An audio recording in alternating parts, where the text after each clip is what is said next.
नमस्ते जी, नमस्ते। क्या हाल चाल आप लोगों के? होप सो आप सब लोग बढ़िया हैं। मैं भी बहुत बढ़िया हूँ। और सब बढ़िया? हाँ जी सर, बढ़िया।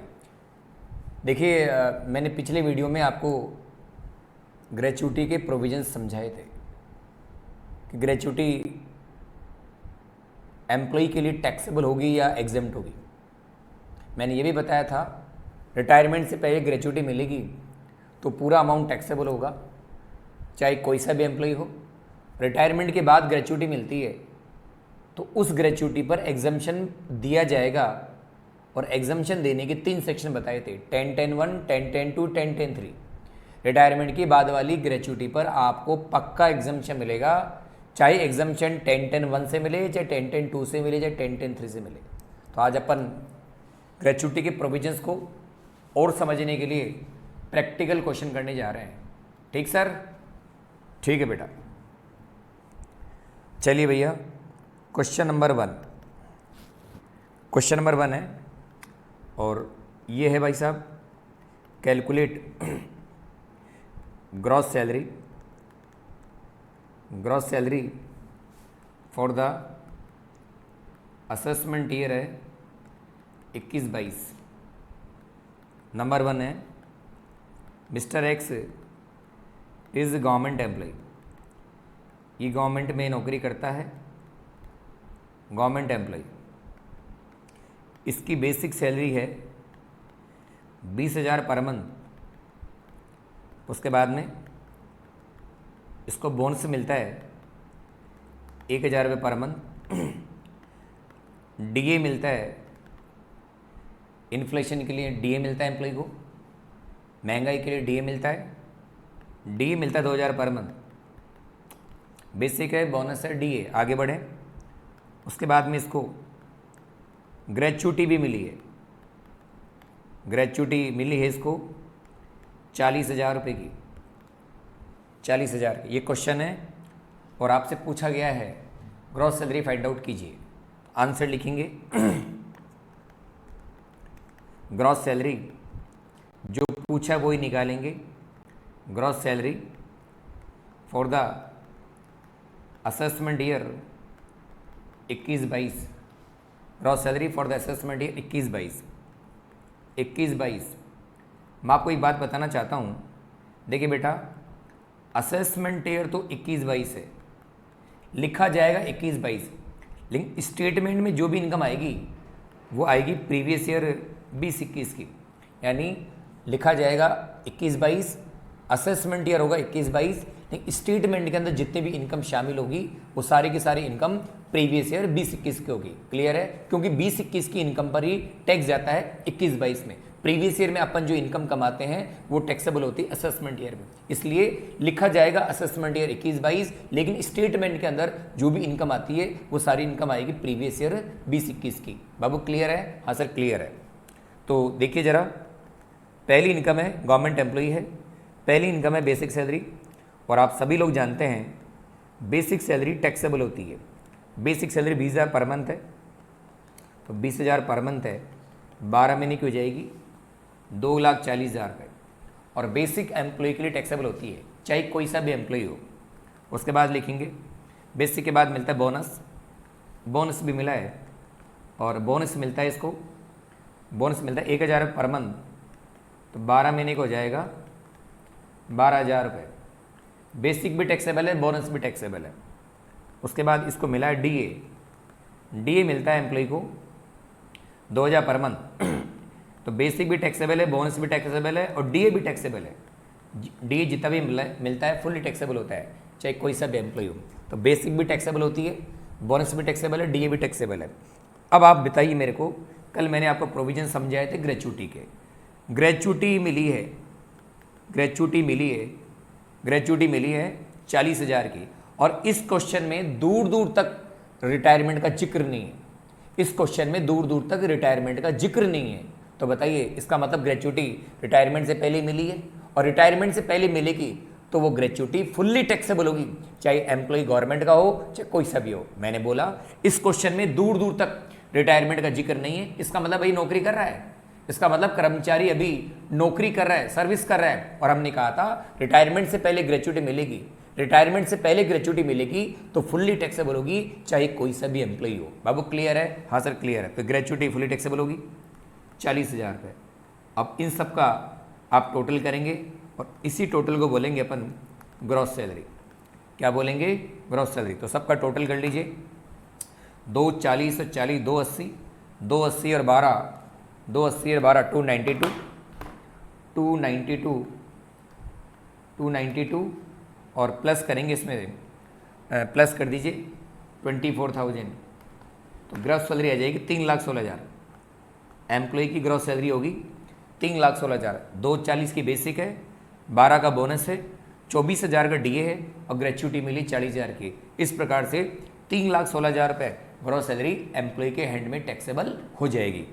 उम्मीद करता हूँ ये क्वेश्चन आपको समझ में आ गया होगा। तो इस क्वेश्चन से आपको ये मालूम पड़ गया, अगर रिटायरमेंट से पहले ग्रेच्युटी मिलेगी, रिटायरमेंट से पहले ग्रेच्युटी मिलेगी तो वो ग्रेच्युटी एम्प्लॉय के लिए फुल्ली टैक्सेबल होगी। बाबू क्लियर है? हाँ सर क्लियर है। चलिए, ये क्वेश्चन नंबर 1 था। अब मैं करने जा रहा हूँ क्वेश्चन नंबर 2। लिखिए जरा क्वेश्चन को, कैलकुलेट करेंगे। Calculate gross salary for assessment year 21-22। ठीक सर। सबसे पहले लिखिएगा mister X is government employ, ये गवर्नमेंट में नौकरी करता है। ठीक सर। डेट ऑफ अपॉइंटमेंट, नौकरी कब लगी थी? डेट ऑफ अपॉइंटमेंट, नौकरी कब लगी थी? इनकी नौकरी लगी थी 1 जनवरी 1985 में। उसके बाद में डेट ऑफ रिटायरमेंट, इनका रिटायरमेंट कब हो गया? रिटायरमेंट हुआ इनका 31 दिसंबर 2020 में। और रिटायरमेंट पर मिली, रिटायरमेंट हो गया और क्या मिला इनको? बेसिक सैलरी थी इनकी 10,000 पर मंथ। ठीक सर। इनको बोलता है बोनस, बोनस मिला एम्प्लॉय को 2,000 पर मंथ। और क्या मिला सर? इनको मिला डीए, डीए भी मिलता है इनको 3,000 रुपये पर मंथ। और लास्ट में मिली इनको भी ग्रेच्युटी मिली है, ग्रेच्युटी मिली है और वो भी मिली है रिटायरमेंट पर।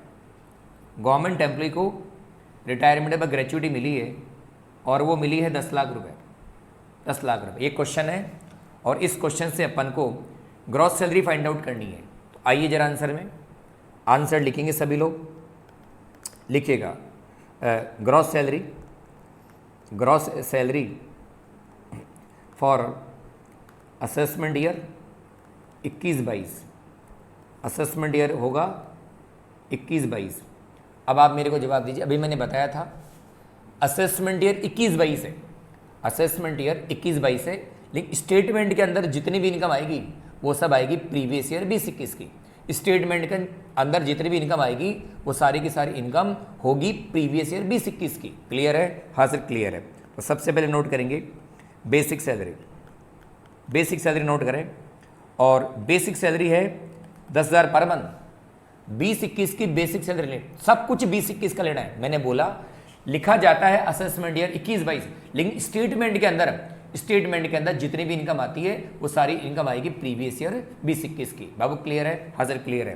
तो बताइए बेसिक सैलरी हो, बोनस हो, डीए हो, ग्रेच्युटी हो, ये जितनी भी इनकम है ये सारी की सारी इनकम ली जाएगी प्रीवियस ईयर 20-21 के लिए। क्लियर? हाँ सर क्लियर। तो बेसिक सैलरी मिलती है इसको 10,000 पर मंथ। और अब बेसिक सैलरी 10,000 पर मंथ है तो लेनी तो 12 महीने की चाहिए ना, तो 20-21 12 महीने का होगा, 12 महीने की लेनी चाहिए। लेकिन बाबू दिसंबर 20 में रिटायरमेंट हो गया, मतलब 20-21 में 12 महीने नौकरी नहीं कर रहा, दिसंबर 20 में रिटायरमेंट हो गया, तो 20-21 में कितने महीने की बेसिक आएगी? अप्रैल, मई, जून, जुलाई, अगस्त, सितंबर, अक्टूबर, नवंबर, दिसंबर। अप्रैल, मई, जून, जुलाई, अगस्त, सितंबर, अक्टूबर, नवंबर, दिसंबर। लेकिन मैंने बताया था गवर्नमेंट एम्प्लॉय का प्रीवियस ईयर अप्रैल से चालू नहीं होता है, मार्च से चालू होता है। मार्च से स्टार्ट होता है। क्यों स्टार्ट होता है? क्योंकि इसकी सैलरी अगले महीने की पहली तारीख को ड्यू होती है, इसलिए इसका प्रीवियस ईयर अप्रैल को चालू नहीं होगा, मार्च से स्टार्ट होगा। अब आप बताइए, तो बेसिक सैलरी कहां से कहां तक लेंगे? मार्च 20 से दिसंबर 20, मार्च, अप्रैल, मई, जून, जुलाई, अगस्त, सितंबर, अक्टूबर, नवंबर, दिसंबर। तो बताइए प्रीवियस ईयर कितने महीने का होगा? 10 महीने का होगा, तो बेसिक भी 10 महीने की ली जाएगी। क्लियर है? हाँ सर क्लियर है। तो बेसिक सैलरी ले लीजिए, 10,000 पर मंथ है और 10 महीने की हो जाएगी 1 लाख रुपए। मैं फिर बोल रहा हूँ, असेसमेंट ईयर 21-22 लिखा जाएगा असेसमेंट ईयर 21-22, लेकिन स्टेटमेंट के अंदर जितनी भी इनकम आएगी वो सारी की सारी इनकम आएगी प्रीवियस ईयर 20-21 की। और 20-21 की बेसिक सैलरी मैंने 10 महीने की क्यों ली? क्योंकि प्रीवियस ईयर 20-21 में इसने 10 महीने की नौकरी करी है। कहाँ से कहाँ तक? मार्च से लेकर दिसंबर तक। क्लियर है? हाँ सर क्लियर। तो 10 महीने की बेसिक है, टैक्सेबल है। आगे बढ़े, बोनस भी 10 महीने का मिलेगा। यस सर, बेसिक भी 10 महीने की, बोनस भी 10 महीने का है। बोनस मिलता है इसको 2,000 पर मंथ है, 10 महीने को हो जाएगा 20,000 रुपये। बेसिक भी टैक्सेबल है, बोनस भी टैक्सेबल है। आगे बढ़ेंगे, डीए भी टैक्सेबल होगा, 3,000 पर मंथ है, 10 महीने का हो जाएगा भाई साहब, 10 महीने का होगा 30,000 रुपये।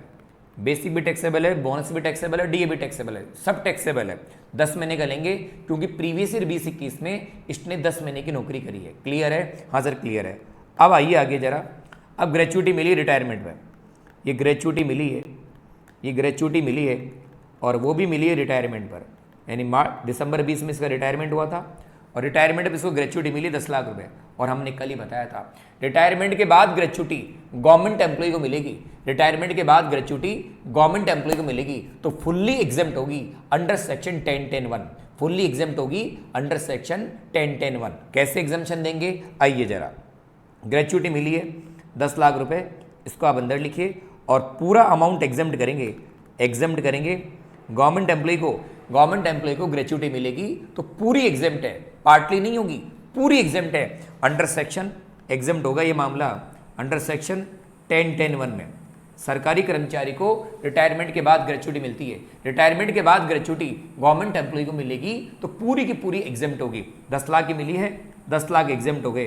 तो बताइए क्या कुछ टैक्सेबल होगा? सर नहीं होगा, टैक्सेबल कुछ भी नहीं होगा। जितना ग्रेचुइटी मिला है पूरा एग्जेम्प्ट कर दिया गया है। और इस प्रकार से टोटल लगा लीजिएगा और इस टोटल को अपन बोलेंगे ग्रॉस सैलरी टोटल लगा लीजिए, 1,50,000 रुपये, 1,50,000 ये ग्रॉस सैलरी होगी जो एम्प्लॉय के हैंड में टैक्सेबल होगी।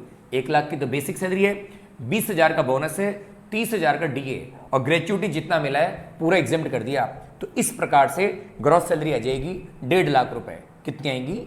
1.5 लाख रुपए। बाबू क्लियर है? हाँ सर क्लियर है। ये क्वेश्चन नंबर 2 है, आपका क्लियर हो गया। ठीक सर, अब अपन चलते हैं क्वेश्चन नंबर 3 की तरफ।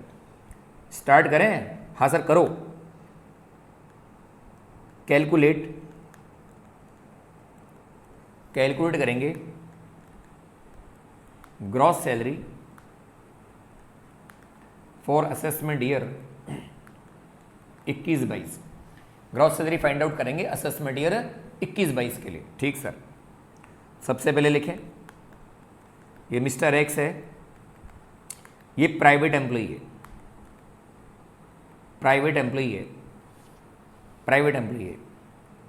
और ब्रैकेट में लिख दो covered by gratuity act, covered by gratuity act 1972। Private employ है लेकिन इस पर ग्रेचुइटी एक्ट 1972 अप्लाई होता है। ठीक सर। बी नंबर पे लिखे डेट ऑफ अपॉइंटमेंट, इसकी नौकरी कब लगी? डेट ऑफ अपॉइंटमेंट है इसका, अपॉइंटमेंट हुआ इसका 1 अक्टूबर 2005 में इसकी नौकरी लगी थी। और रिटायरमेंट कब हुआ? डेट ऑफ रिटायरमेंट कब हुआ? रिटायरमेंट हुआ इसका 31 दिसंबर 2020 में। और क्या क्या मिला? बेसिक सैलरी मिलता है इसको 10,000 रुपये पर मंथ। उसके बाद में डीए मिलता है इसको 2,000 रुपये पर मंथ, और रिटायरमेंट पर इसको ग्रेचुटी मिली, रिटायरमेंट पर ग्रेचुटी मिली है, ग्रेचुटी मिली है रिटायरमेंट पर, कितनी मिली? 40 लाख रुपए। ये आपके सामने क्वेश्चन है और इस क्वेश्चन से अपन को ग्रॉस सैलरी फाइंड आउट करनी है। ठीक सर, स्टार्ट करें? हाँ सर करो। लिखो जी बाबू answer. Gross salary, gross salary for assessment year 21-22, assessment year है 21-22। मैं फिर बोल रहा हूं, लिखा जाता है असेसमेंट ईयर 21-22, लिखा जाएगा असेसमेंट ईयर 21-22, लिंक स्टेटमेंट के अंदर जो भी इनकम आएगी वो सारी की सारी इनकम होगी प्रीवियस ईयर 20-21 की, प्रीवियस ईयर 20-21 की। चलो सर स्टार्ट करते हैं। सबसे पहली इनकम हो रही basic salary. Basic salary 10,000 per month है, तो नोट करें आप, बेसिक सैलरी 10,000 पर मंथ है और ये प्राइवेट एम्प्लॉई है। प्राइवेट एम्प्लॉई का प्रीवियस ईयर जो है वो मार्च से स्टार्ट नहीं होगा, अप्रैल से स्टार्ट होगा। स्टार्ट अप्रैल से होगा और रिटायरमेंट हो गया दिसंबर के महीने के अंदर। तो बताइए बेसिक सैलरी अप्रैल से लेके और दिसंबर तक आएगी कि नहीं आएगी? हाँ सर आएगी, क्योंकि रिटायरमेंट दिसंबर में है। अपने को स्टेटमेंट के अंदर जो भी इनकम लेनी है वो सारी इनकम 20-21 की लेनी है, और ये 20-21 में दिसंबर के महीने में रिटायर हो गया तो स्टार्ट कहाँ से होगा? अप्रैल से। अप्रैल, मई, जून, जुलाई, अगस्त, सितंबर, अक्टूबर, नवंबर, दिसंबर, यानी अप्रैल से लेकर दिसंबर तक की बेसिक सैलरी टैक्सेबल होगी। अप्रैल, मई, जून, जुलाई, अगस्त, सितंबर, अक्टूबर, नवंबर, दिसंबर, 10 महीने की, 9 महीने की बेसिक सैलरी आ जाएगी अप्रैल से दिसंबर। अप्रैल, मई, जून, जुलाई, अगस्त, सितंबर, अक्टूबर, नवंबर, दिसंबर, तो बेसिक सैलरी 9 महीने की हो जाएगी आपकी 90,000। और सभी लोग जानते हैं बेसिक सैलरी टैक्सेबल होती है। आगे बढ़ेंगे। बेसिक के बाद इसको मिला है डीए, तो डीए भी 9 महीने का मिलेगा, और डीए मिला एम्प्लॉय को डीए मिलता है 2,000 पर मंथ, तो 2,000 पर मंथ के हिसाब से 9 महीने का ये भी होगा 18,000 रुपये। बेसिक भी टैक्सेबल है, डीए भी टैक्सेबल है। अब आगे बात करेंगे ग्रेचुटी की। ग्रेचुटी मिली भाई साहब एम्प्लॉय को, ग्रेचुटी मिली है रिटायरमेंट पर, ग्रेचुटी मिली है रिटायरमेंट पर। कितनी ग्रेचुटी मिली? 40 लाख रुपए। 40 लाख रुपए की ग्रेचुटी मिली है और इस पर एग्जाम्पशन मिलेगा, क्योंकि आप लोग जानते हैं रिटायरमेंट के बाद वाली ग्रेचुटी पर तो पक्का एग्जाम्पशन है, चाहे 10-10-1 से मिले, चाहे 10-10-2 से मिले, चाहे 10-10-3 से मिले, तो लेस करेंगे एग्जाम्प्ट। अब आप बताइए इस एम्प्लॉय को कौन से सेक्शन से एग्जाम्पशन मिलेगा? 10-10-1 से, 10-10-2 से, 10-10-3 से। सर 10-10-2 से मिलेगा, सर 10-10-2 से मिलेगा, क्योंकि इस पर ग्रेचुटी एक्ट एप्लीकेबल होता है। और हमने कहा था जिस एम्प्लॉय पर ग्रेचुटी एक्ट एप्लीकेबल होता है उस एम्प्लॉय को एग्जम्पशन दिया जाएगा अंडर सेक्शन 10-10-2। मैंने बोला जिस एम्प्लॉय पर ग्रेचुटी एक्ट अप्लाई होता है उस एम्प्लॉय को एग्जम्पशन ग्रांट किया जाता है अंडर सेक्शन 10-10-2। तो इस क्वेश्चन में अपन एग्जम्पशन प्रोवाइड करेंगे अंडर सेक्शन 10-10-2। प्रोवाइड करें? हाँ सर करो। लेस एग्जाम्प्ट करेंगे और एग्जम्पशन कैलकुलेट करेंगे अंडर सेक्शन 10-10-2। तो आप ऐसे करें, नीचे बना लीजिए वर्किंग नोट नंबर 1 और नाम लिख दीजिए भाई साहब एग्जम्पशन ऑफ ग्रेचुटी, और अंडर सेक्शन कौन सा होगा? 10-10-2। एम्प्लॉई ग्रेचुटी एक्ट में कवर्ड है, इसलिए एग्जम्पशन ग्रांट किया जाएगा अंडर सेक्शन 10-10-2। अब 10-10-2 का एग्जम्पशन देने जा रहे हैं, तो आप नोट करें ABC। सबसे पहले लिखा जाएगा एक्चुअल ग्रेचुटी रिसीव्ड। सबसे पहले लिखेंगे एक्चुअल ग्रेचुटी रिसीव्ड। कितना ग्रेचुटी मिला? सबको मालूम है कितना पैसा मिला ग्रेचुटी का? 40 लाख रुपए मिले। एक्चुअल ग्रेचुटी रिसीव्ड 40 लाख रुपए। कितना ग्रेचुटी मिला? 40 लाख मिला। उसके बाद बी लिखिएगा। बी में बताया था मैंने नंबर ऑफ सर्विस ईयर और मल्टीप्लाई करेंगे 15 डेज सैलरी, मल्टीप्लाई करेंगे 15 दिन की सैलरी। ठीक सर, बी पॉइंट हो गया। 2 लाइन छोड़ दो, सी भी लिख लो। और सी में लिखवाया था मैंने मैक्सिमम एग्जम्पशन लिमिट। सी में लिखवाया था मैक्सिमम एग्जम्पशन लिमिट, और वो बताई थी 20 लाख रुपए। कितना बताया था? 20 लाख रुपए। तो बताइए ए पॉइंट और सी पॉइंट तो कवर हो गया आपका, ए में अमाउंट आ गया और सी में भी अमाउंट आ गया। अब बी चाहिए, नंबर ऑफ सर्विस ईयर कितना होगा, नंबर ऑफ सर्विस ईयर कितना होगा। तो आप बताइए जरा, इसकी नौकरी कब लगी थी? अक्टूबर 5 में, और रिटायरमेंट हुआ दिसंबर 20 में। तो एक बार गिन लें इसको। हाँ सर गिन लो, आ जाओ जरा, मैं आपको गिन के बताता हूँ। वर्किंग नोट नंबर 2 बना लो आप, तो अच्छा लगेगा आपको। Working note number 2, number of service year, number of service year कितना मानेंगे, नंबर ऑफ सर्विस ईयर कितना मानेंगे। तो बताइए नौकरी कब लगी थी? नौकरी लगी थी इसकी अक्टूबर 5 में, और रिटायर हुआ दिसंबर 20 में। तो एक बार ऐसे करें, अक्टूबर 5 से अक्टूबर 20 ले लो, अक्टूबर 5 से अक्टूबर 20, तो 15 साल हो गए। लेकिन रिटायरमेंट अक्टूबर में नहीं हुआ, दिसंबर में हुआ है। तो अक्टूबर, नवंबर, दिसंबर, तो टोटल पीरियड कितना हो गया? 15 साल 3 महीने। मैंने बोला अक्टूबर 5 का रिटायरमेंट है, अक्टूबर 5 का अपॉइंटमेंट है, और दिसंबर 20 का रिटायरमेंट है। तो कितना पीरियड हो गया?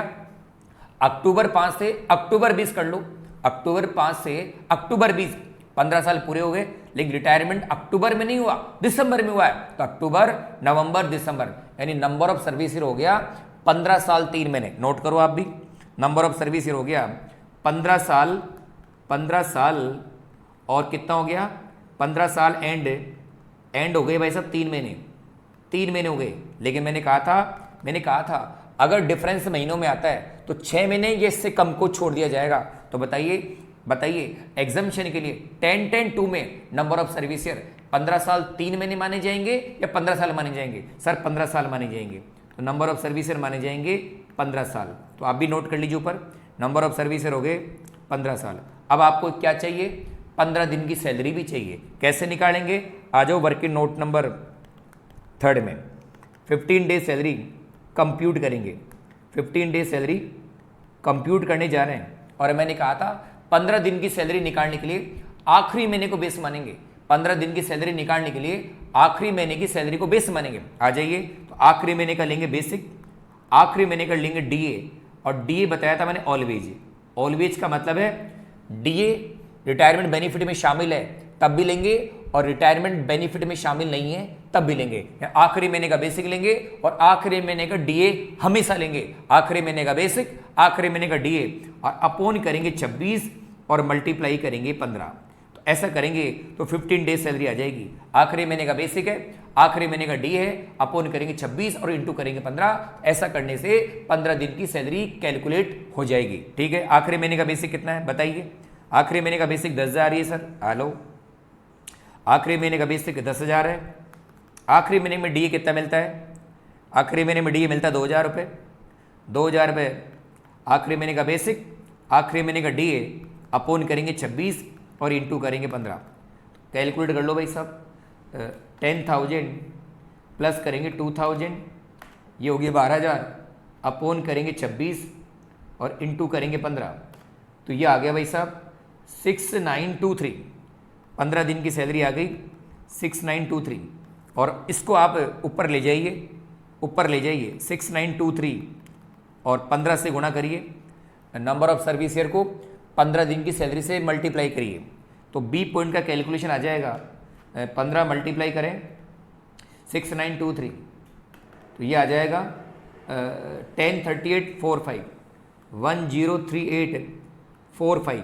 और हमने कहा था ए, बी और सी, इन तीनों में से जो भी कम होगा, इन तीनों में से जो भी कम होगा उतना ग्रेच्युटी एग्जेम्प्ट होगा। बताइए कौन सा कम है इनमें से? बीच वाला कम है सर, 103845। तो बताइए ये वाली ग्रेच्युटी एग्जेम्प्ट हो जाएगी। कर लीजिए भाई साहब, 40 लाख रुपए की ग्रेच्युटी मिली है और एग्जेम्पशन मिलेगा 1,03,845। 103845 का एग्जेम्पशन मिल गया, 40 लाख की ग्रेच्युटी मिली और इतना एग्जेम्पशन मिल गया, तो टैक्सेबल कितना होगा? कर लीजिए, 40 लाख रुपए की तो ग्रेच्युटी है बाबू, 40 लाख की तो ग्रेच्युटी है, और इसमें से माइनस कर दो 1038,845 ये माइनस कर दीजिए, तो ये आ जाएगा आपका, ये आ जाएगा 40 लाख में से माइनस कर दीजिए, एक सेकेंड, पहले 40 लाख करेंगे, 40 लाख माइनस करें इसमें से 103845, ये बचेगा 3896 155, 3896 155, इतनी ग्रेच्युटी एम्प्लॉय के हैंड में टैक्सेबल हो जाएगी। और सबका टोटल लगा लीजिए, इसको अपन बोलेंगे ग्रॉस सैलरी। क्या बोलेंगे इसको? इसको बोलेंगे ग्रॉस सैलरी। तो ग्रॉस सैलरी का टोटल कर लीजिए, इसमें प्लस कर दो 90,000 प्लस कर दो और प्लस कर दो 18,000 रुपये।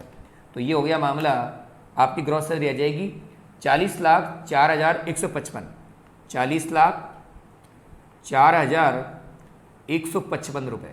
उम्मीद करता हूँ ये वाला क्वेश्चन आप लोगों को समझ में आ गया होगा। तो बताइए इस सेक्शन में जो ग्रेच्युटी मिली है उस पर, इस क्वेश्चन में जो ग्रेच्युटी मिली है उस पर अपन ने एग्जाम्पशन दिया है अंडर सेक्शन 10(10)(2). क्लियर है? हाँ सर क्लियर है। अब लास्ट क्वेश्चन और बचा है, वो भी कर लीजिएगा।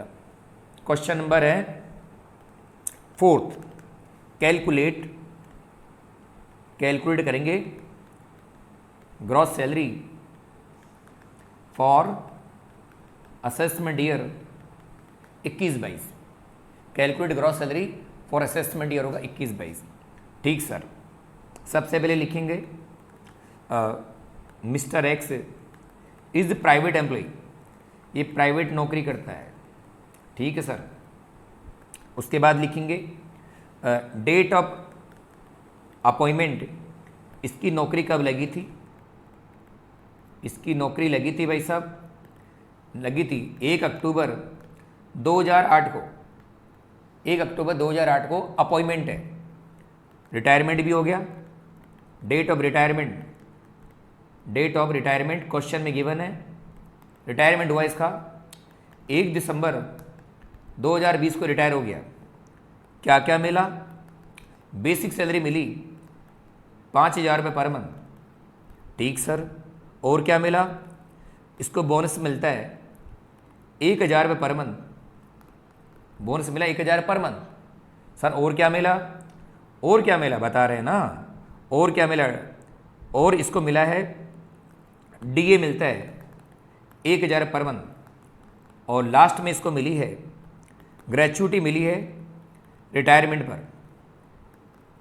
पर। ग्रेच्युटी मिली है, रिटायरमेंट पर ग्रेच्युटी मिली इसको 6 लाख रुपए। ये छोटा सा क्वेश्चन है और इस क्वेश्चन से ग्रॉस सैलरी फाइंड आउट करनी है। चलें सर? हाँ सर चलो। तो हेडिंग डाल दो भैया, आंसर लिखिए और हेडिंग लिखिएगा gross salary for the assessment year 21-22। Gross salary find out करनी है, असेसमेंट ईयर होगा 21-22। मैं फिर बोल रहा हूं, लिखा जाएगा असेसमेंट ईयर 21-22, लेकिन अंदर जो स्टेटमेंट के अंदर जो इनकम आएगी वो सारी इनकम ली जाएगी प्रीवियस ईयर 20-21 की। क्लियर है? हाँ सर क्लियर है। तो नंबर 1 लिखिएगा बेसिक सैलरी। इसकी बेसिक सैलरी है 5,000 पर मंथ। 5,000 पर मंथ है। अब कितने महीने की आएगी? 1 दिसंबर 20 को रिटायर हो गया तो अप्रैल, मई, जून, जुलाई, अगस्त, सितंबर, अक्टूबर, नवंबर, क्योंकि नवंबर तक लेंगे क्योंकि 1 दिसंबर को तो रिटायर ही हो गया। तो अप्रैल, मई, जून, जुलाई, अगस्त, सितंबर, अक्टूबर, नवंबर, कितने महीने आएगी? 8 महीने की। 8 महीने नवंबर तक, अप्रैल से नवंबर 8 महीने की आएगी। हाँ सर ले लो, 8 महीने की ले लो। 5,000 पर मंथ है तो 8 महीने की बेसिक होगी 40,000। और सभी लोग जानते हैं बेसिक सैलरी टैक्सेबल होती है। आगे बढ़ेंगे भाई साहब। उसके बाद इसको मिला है डीए कितना मिलता है? डीए मिलता है 1,000 पर मंथ। तो बेसिक भी टैक्सेबल है और डीए भी टैक्सेबल है। कर दो भाई साहब 8 महीने का, वो भी टैक्सेबल होगा 8,000। बेसिक भी 8 महीने की होगी, टैक्सेबल होगी। डीए भी 8 महीने का होगा, टैक्सेबल होगा। आगे बढ़ो। उसके बाद इसको बोनस भी मिला है और बोनस मिला 1,000 रुपये पर मंथ। तो 8 महीने का ये भी होगा और 8,000 रुपये। तो बेसिक भी टैक्सेबल है, डीए भी टैक्सेबल है, बोनस भी टैक्सेबल है। अब इसको मिली है, क्या मिली भाई साहब? ग्रेच्युटी मिली है। और वो भी कब मिली है? रिटायरमेंट पे मिली है, रिटायरमेंट पर ग्रेचुटी मिली इसको, कितनी मिली, कितनी मिली, 6 लाख रुपए मिली, 6 लाख रुपए मिली। और रिटायरमेंट के बाद वाली ग्रेचुटी पर, रिटायरमेंट के बाद जो ग्रेचुटी मिलती है उस पर एग्जम्पशन तो पक्का मिलेगा, एग्जम्पशन मिलेगा। और कौन से सेक्शन से मिलेगा ये आप लोग बताएंगे। बताइए इस क्वेश्चन में, ये प्राइवेट एम्प्लॉई है तो आप जानते हैं प्राइवेट एम्प्लॉई पर 10-10-1 तो लग ही नहीं सकता, 10-10-1 में केवल गवर्नमेंट एम्प्लॉई आता है। मैंने बोला 10-10-1 में केवल गवर्नमेंट एम्प्लॉई आता है तो बताइए प्राइवेट एम्प्लॉई पर 10-10-1 नहीं लग सकता। अब दो ही सेक्शन बचे, 10-10-2, 10-10-3, 10-10-2, 10-10-3। लेकिन क्वेश्चन में क्लियर इंफॉर्मेशन नहीं है कि ये एम्प्लॉई 10-10-2 का है या 10-10-3 का है। तो मैंने कल बताया था अगर क्वेश्चन में क्लियर इंफॉर्मेशन नहीं है तो अपन एग्जम्पशन ग्रांट करेंगे, एग्जम्पशन देंगे अंडर सेक्शन 10-10-3, एग्जम्पशन देंगे अंडर सेक्शन 10-10-3। तो एग्जम्पशन देते हैं भाई साहब, दे दो भाई साहब एग्जम्पशन इसको। तो नीचे बना लीजिए वर्किंग नोट नंबर 1 और एग्जम्पशन दे दो। Exemption, exemption of gratuity, gratuity under section 10-10-3, exemption of gratuity under section होगा 10-10-3। अब 10-10-3 का एग्जम्पशन देने जा रहा हूँ, ठीक सर दे दो। सबसे पहले a, actual gratuity, actual gratuity received, कितनी ग्रेचुटी मिली, सबको मालूम है कितनी मिली, कितनी मिली भाई साहब, 6 लाख रुपए मिली। कितनी ग्रेचुटी मिली, 6 लाख रुपए मिली। उसके बाद बी लिखा जाएगा number of service year, service year completed, completed और मल्टीप्लाई किया था मैंने of month, of month salary, multiply किया था ऑफ मंथ सैलरी। ठीक सर, बी पॉइंट हो गया। 2 लाइन छोड़ के सी भी दिखा दो। Maximum exemption limit, maximum exemption limit होगी कितनी होगी भाई साहब, 20 लाख रुपए होगी, 20 लाख रुपए होगी, 20 लाख लिमिट होगी। तो ए पॉइंट कंप्लीट है, सी पॉइंट कंप्लीट है। अब बी चाहिए, बी में क्या चाहिए, number of service year completed, complete year लेने हैं। तो नीचे बना लो वर्किंग नोट, पता लग जाएगा आपको। Working note number 2, number of service year, number of service year, service year completed लेने हैं, कंप्लीट ईयर लेने हैं। कंप्लीट ईयर वो ही कंसीडर करेंगे 10-10-3 में, जो ईयर कंप्लीट है, जो सर्विस ईयर कंप्लीट है उन्हीं को कंसीडर करेंगे, यानी मंथ्स को छोड़ दिया जाएगा, यानी मंथ्स को फुली इग्नोर कर दिया जाएगा। तो देखते हैं कंप्लीट ईयर कितने हैं, कंप्लीट ईयर कितने हैं। रिटायरमेंट कब हुआ, अक्टूबर 8 का अपॉइंटमेंट है और दिसंबर 20 का रिटायरमेंट है। अक्टूबर 8 का अपॉइंटमेंट है, दिसंबर 20 का रिटायरमेंट है। तो एक काम करें, पहले अक्टूबर से अक्टूबर ले लें, अक्टूबर 8 से अक्टूबर 20, 12 साल हो गए। अक्टूबर 8 से अक्टूबर 20, 12 साल हो गए। और लेकिन रिटायरमेंट अक्टूबर में नहीं हुआ, दिसंबर में हुआ है। तो बताइए अक्टूबर के बाद नवंबर, 1 दिसंबर को रिटायर हो गया, तो ये हो गया 12 साल 1 महीना, 12 साल 1 महीना हो गया। 12 साल 1 महीना, 12 साल अक्टूबर नवंबर, सॉरी 12 साल 2 महीने हो गए। अक्टूबर 8 से अक्टूबर 20, 12 साल हो गए। और रिटायरमेंट दिसंबर में है, तो अक्टूबर नवंबर 2 महीने और हो गए, 12 साल 2 महीने हो गए। तो बताइए 10-10-3 में 12 साल 2 महीने लिए जाएंगे, ये 12 साल लिए जाएंगे, 12 साल लिए जाएंगे, क्योंकि 10-10-3 में मंथ्स को इग्नोर कर दिया जाता है। तो यहां पर नंबर ऑफ सर्विसेज कितने बढ़ रहे हैं, 12 साल 2 महीने, लेकिन कंप्लीट ईयर कंसीडर करेंगे, यानी 12 साल को कंसीडर करेंगे, मंथ्स को इग्नोर कर दिया जाएगा। ठीक सर, तो यह number of service year completed कितने मानेंगे भाई साहब, 12 साल मानेंगे, 12 साल ही मानेंगे। तो यहाँ ले लीजिए भाई साहब, ये तो 12 साल हो गया। अब आपको चाहिए आधे महीने की सैलरी, क्या चाहिए, आधे महीने की सैलरी। कैसे कैलकुलेट करेंगे, तो नीचे बना लो वर्किंग नोट नंबर 3, तीसरा वर्किंग नोट बना लीजिए। Half month salary, half month salary कैसे काउंट करेंगे, कैसे कैलकुलेट करेंगे वो देखिए। मैंने कहा था आधे महीने की सैलरी कैलकुलेट करने के लिए लास्ट 10 मंथ को बेस मानेंगे, लास्ट 10 मंथ को बेस मानेंगे। कैसे निकालेंगे, आ जाओ। 10 बेसिक सैलरी लेंगे, कमीशन ऑन सेल लेंगे और डीए इफ लेंगे। ये तीनों आइटम आपको लेने हैं। कितने महीने के लेने बाबू, 10 महीने के, लास्ट 10 मंथ के लेने हैं आपको। बेसिक सैलरी 10 महीने का, कमीशन 10 महीने का, डीए इफ 10 महीने का, तीनों आइटम 10 महीने के लेने हैं और पूरे पे डिवाइड करना 10 से और मल्टीप्लाई करना आप से। ऐसे निकल के आएगी आधे महीने की सैलरी। 10 महीने का बेसिक लेंगे, 10 महीने का कमीशन लेंगे, 10 महीने का डीए इफ लेंगे, अपॉन 10 करेंगे और इनटू आप करेंगे। तो भाई आप ले लो 10 महीने का बेसिक, तो बेसिक सैलरी कितनी जरा देखिए। बेसिक सैलरी भाई साहब 5,000 रुपये पर मंथ, 5,000 रुपये पर मंथ है, तो 10 महीने की बेसिक हो जाएगी 5,000 पर मंथ है, 10 महीने की बेसिक हो जाएगी 50,000 रुपये।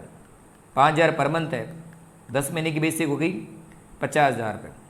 आगे बढ़ें, कमीशन ऑन सेल क्वेश्चन में नहीं है। बेसिक सैलरी 10 महीने की ले ली, कमीशन है नहीं क्वेश्चन में। डीए के बारे में क्या खबर है? डीए क्वेश्चन में तो है लेकिन रिटायरमेंट बेनिफिट में शामिल नहीं है। जब नहीं लिखा डी रिटायरमेंट बेनिफिट में शामिल है या नहीं, क्वेश्चन में नहीं लिखा, तो अपन ये मानेंगे कि डीए रिटायरमेंट बेनिफिट में शामिल नहीं है। तो नहीं है तो बाबू नहीं लेंगे, नहीं है तो नहीं लेंगे। तो बताइए ये हो गया, अपॉन करेंगे 10 और इनटू करेंगे हाफ, तो आधे महीने की सैलरी आ जाएगी 5,000, 50,000 अपॉन 10 इंटू हाफ, तो 2,500 रुपये ये आधे महीने की सैलरी होगी। और इसको आप ऊपर मल्टीप्लाई करेंगे आधे महीने की सैलरी से और ये हो जाएगा 30,000। और इन तीनों में से जो भी कम होगा उतना ग्रेच्युटी एग्जेम्प्ट होगा। विच एवर इन तीनों में से जो भी कम होगा उतना ग्रेच्युटी एग्जेम्प्ट होगा। तो बताइए इन तीनों में से कौन सा कम है? सर 30,000 कम है, तो 30,000 रुपये की ग्रेच्युटी एग्जेम्प्ट कर दी जाएगी। कितनी मिली थी? 6 लाख रुपये, और 30,000 रुपये एग्जेम्प्ट हो गए, तो बताइए कितना ग्रेच्युटी टैक्सेबल होगा? 5,70,000, 5,70,000 की ग्रेच्युटी टैक्सेबल कर दी जाएगी। तो अल्टीमेट टैक्सेबल कितनी होगी? ग्रॉस सैलरी कितनी टैक्सेबल होगी? तो टोटल कर लीजिए, ग्रॉस सैलरी आ जाएगी। सबका टोटल कर लो, बिल्कुल कर लो। 40, 48, 56 और 56 में ये और जोड़ लीजिए 56,000 प्लस करेंगे 5,70,000 रुपये, ये हो गया भाई साहब 6,26,000 रुपये। 6,26,000 रुपये ये ग्रॉस सैलरी आ गई। उम्मीद करता हूँ ग्रेच्युटी नाम का टॉपिक पूरा समझ में आ गया होगा। पिछले वीडियो में मैंने ग्रेच्युटी के प्रोविजन समझाए थे और इस वाले वीडियो के अंदर ग्रेच्युटी के प्रैक्टिकल क्वेश्चन करके मैंने आपको बता दिया। उम्मीद करता हूँ पिछला वीडियो और ये वीडियो आप लोगों को समझ में आ गया होगा। और भी कोई वीडियो हो आपकी डिमांड में हो तो आप मुझे कमेंट बॉक्स के अंदर बता दीजिएगा, जिससे कि मैं वो वीडियो आप लोगों के लिए तैयार कर सकूं। ठीक है बेटा? ठीक है sir, thank you very much.